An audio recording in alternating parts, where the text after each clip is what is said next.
With the elections just around the corner, I was wondering what the various candidates standing in the Wairarapa are thinking. Time to put some questions to them. Yes, no answers. Here we go. Do you support the lowering of the voting age to 16? No. Do you support more solar and wind farms in the region? Yes. Do you see a connection between the extreme weather events and climate change? Yes. Do you support a ute tax to help meet climate commitments? No.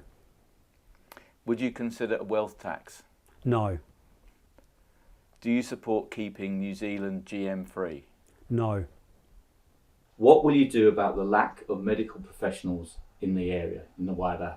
What ACT will do is it will allow or work more on immigration and allowing doctors and midwives and nurses from overseas to fast track them into medical positions, work with the medical council, general practitioners, to try and integrate them in much faster. We've just got to drop the bureaucratic process. That is what's holding us up.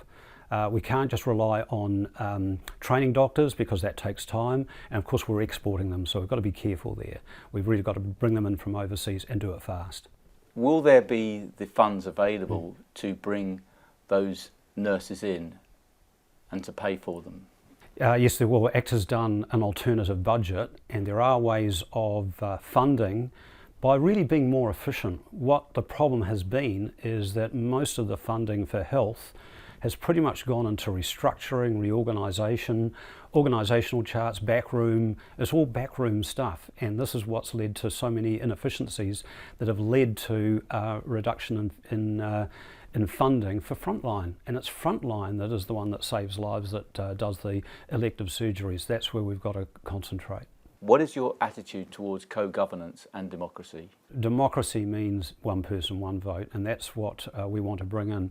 We do not believe that there should be any form of governance whereby the people who are in that position are not elected individuals. And it's very important that it's not based on anything to do with race or your ancestry. It comes down to you as a citizen of New Zealand being elected to be on a board that represents whatever body it is we wish to govern. Treaty of Waitangi and the United Nations Declaration on the Rights of Indigenous People both require co-governance. Do you think we shouldn't be following that? I don't believe we should be following that. I do believe that it should be a 100% democracy based on you being a citizen of New Zealand. Rights of we certainly do believe that where wrongs have occurred in the past, that those wrongs should be redressed, and that has been happening. I think we've made a lot of progress in that area, but in terms of moving forward, any form of governance has to be non-race based. Ironically, this whole thing about co-governance is actually engendering some form of resentment and racism as a result. And that's where it's going wrong.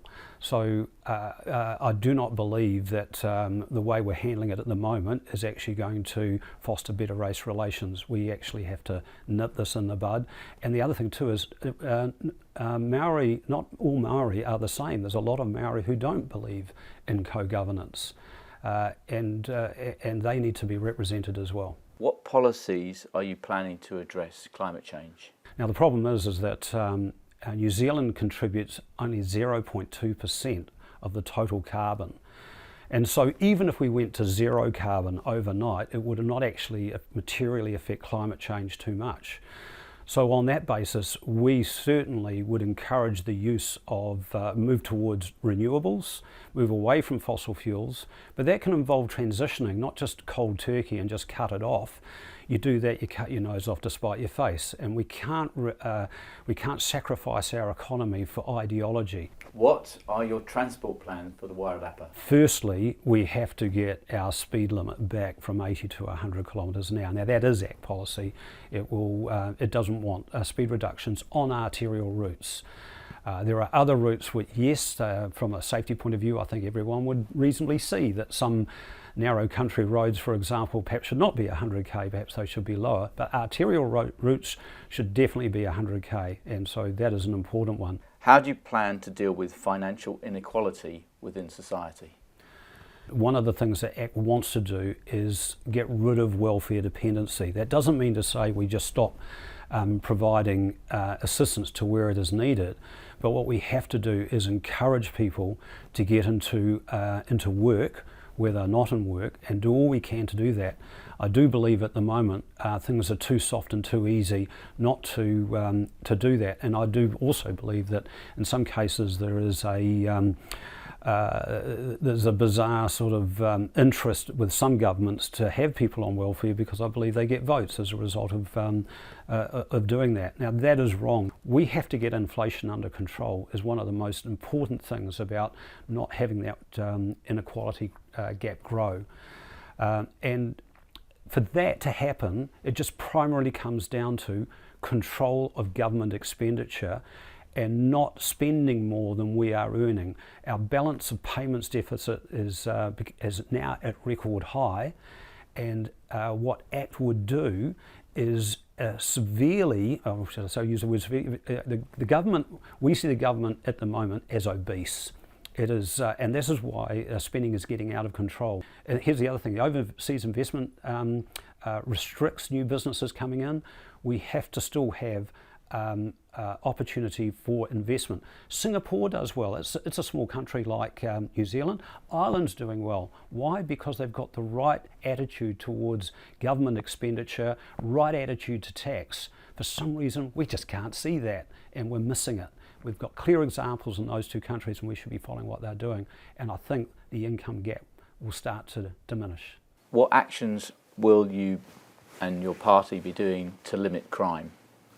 First thing we're going to do is we have to tie the police numbers to the population, which hasn't been happening at the moment. And so if it's done automatically, then it doesn't become a political football all the time.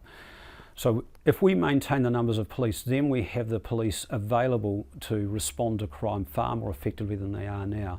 The second thing we've got to do, especially for youth offending, which is becoming quite prominent, is if it's minor, why don't we have things like an instant consequence for their actions? Let's say, for example, someone's caught shoplifting.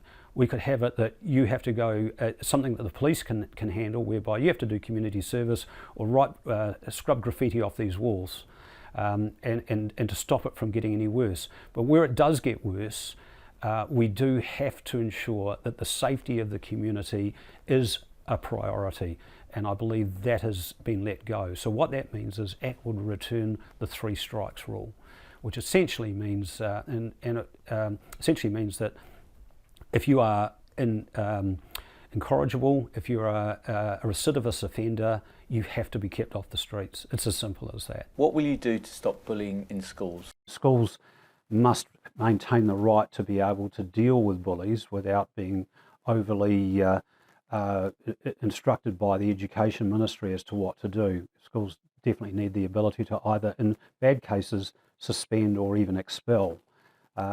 In most cases, what needs to happen is, of course, the ability to work with the parents and the child or the children involved and see if a resolution can be made before it gets to that stage. But for a recidivist bully, the school must have the right to be able to suspend that student or expel that student. Then what happens to the student that is expelled? Where do they go and what do they do? Yeah, well, in a way, some schools are probably are actually failing some of the students in regards to their social skills. It's just not working for them. Now, you just can't leave them out on the street. Clearly, that's not going to work. What ACT proposes is a return to partnership and charter schools, and those charter schools can be given special agendas to be able to help difficult children. And so what would be best there is that a child can then be moved from a school whereby they're having a problem to either another state school or a charter school, depending on what the best outcome would be. Just sending them to another school sometimes can break the cycle because often it's peer pressure that causes the problem in the first place. So get them out of that environment and that might solve the problem. But if the child themselves has an internal problem whereby they are antisocial, ACT believes that charter schools with specially trained teachers will be able to assist where their state schools clearly can't. And that has worked in the past. Are there enough charter schools in the country to deal with the suspensions? And Well, there would have been if Labor hadn't come in and closed them all down. So it's basically starting afresh. But there is certainly a lot of interest from a number of organisations in what charter schools have been able to do. See, they are not under the Ministry of Education directly. They don't have to have registered teachers in order to operate. And that's why they were closed down by Labor, was because the teachers' unions didn't like the fact that they could not control what was happening in those schools. But they did achieve what was required of them, and so that is why we need them back.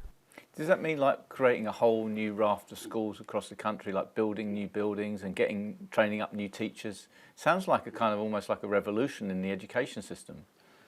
Yeah. How is that possible? Well, you know, where the schools exist at the moment, the state schools would likely remain state schools, although ACT has a view of ensuring that teachers are rewarded for good performance, something that we know the teachers' union is against. But it's more like private schools or other institutions wanting to become a charter school or a partnership school.